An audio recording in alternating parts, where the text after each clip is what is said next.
Ang programang ito ay rated SPG. Striktong patnubay at gabay ng magulang ang kailangan. Maaaring may masiselang tema, lengguwahe, karahasan, sexual, horror o droga na hindi ang... Maligayang pagbabalik muli at welcome back dito sa aking munting channel.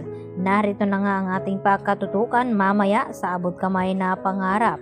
Hindi naman sukat akalain dito ni Carlos na may cellphone pa palang naiwan itong si Irene sa loob ng kanyang sasakyan. At dito nga nagulat ito nang may tumawag sa cellphone di umano ni Irene at ito na nga ang kanyang kaibigan. Dahil sa labis nga ng pag-aalala ng kanyang kaibigan na si Joyce ay dito naman nagpasya na tawagan itong kanyang kaibigan na si Irene. Subalit ay hanggang titig lamang ang ginagawa nga dito ni Carlos sa cellphone ni Irene. Dahil itinago niya nga itong si Irene nang sa ganon ay walang makakaalam sa kanyang krimen na ginawa.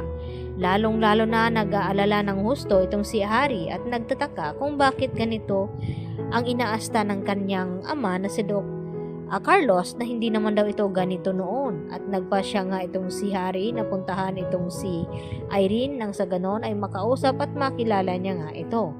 At dito na naman na pinagtataasan ng boses ni Carlos ang kanyang anak dahil masyado na daw itong pakialamero at makulit dahil sinabi ni Carlos na wag na daw siyang manghimasok sa kanilang buhay dahil matagal na nga daw silang tapos dito ni Irene nung ito'y nasa US pa lamang. At dahil dito hindi naman naniniwala itong si Harry sa mga sinasabi nga dito ni Carlos kaya gusto niyang alamin na kung bakit nagkakahiwalay sila noon. Sa kabilang banda, nakauwi na nga at nakabalik itong sina Lynette at Annalyn dito sa bahay ni Carlos. At dito naman na may napansin nga itong si Lynette na isang pabango na kanyang napulot at napagtanto at naalala niya itong si Irene dahil ipinakita nga noon ni Irene sa kanya ang pabango na ito. At dito na kinutuban itong si Lynette na baka nanggaling dito si Carlos lalo pat may napansin itong si Lynette na kalmot sa liig dito ni Carlos.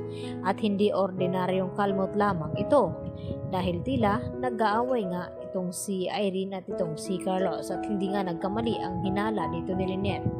Kinabukasan ay kinausap niya itong kanyang tiyang Susan na kung ano daw ang kanyang dapat gawin dahil may nakita daw siya di umano na isang pabango at alam niya na pagmamayari daw ito ni Irene. At dito nga na sinabi ni tiyang Susan kay Lynette na may tinatago ang asawa nito at dapat niyang alamin kaya kinakailangan na sundan daw ni Lynette itong si Carlos kung saan man ito nagpupunta. At sa kinagabihan ay dito naman na humingi nga ng tawad itong si Carlos kay Lynette at hindi naman maintindihan ni Lynette na kung bakit humihingi ngayon ng tawad itong si Carlos. At ang gusto niyang mangyari, nalisanin daw muna nila itong kanyang bahay pangsamantala nang sa ganon ay magiging mapayapa daw sila. At nagsabi ito si Carlos na pwedeng magbakasyon daw muna sila nang sa ganon makaalis at matakasan ni Carlos ang kanyang krimen na ginawa. Subalit hindi nga niya ito matatakasan dahil sa pag-akala ni Carlos na wala na nga ng tuluyan itong si Irene.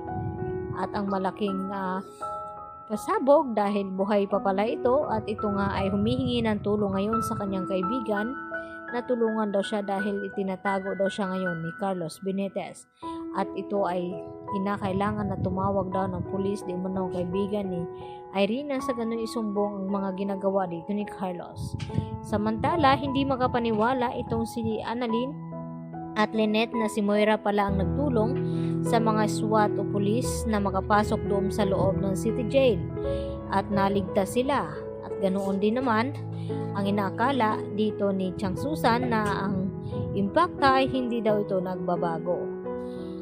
At nagdududa na rin itong si RJ sa mga ikinikilos dito ni Carlos lalo pat pinag-iinitan na naman niya ito. At tila nagsiselos na nagdadala nga ng pagkain itong si RJ para kay Lynette at masama ba daw iyon. Yan ang ating pagkaabangan mamaya sa abot kamay na pangarap. Yan lang po at marami pong salamat. Bye-bye!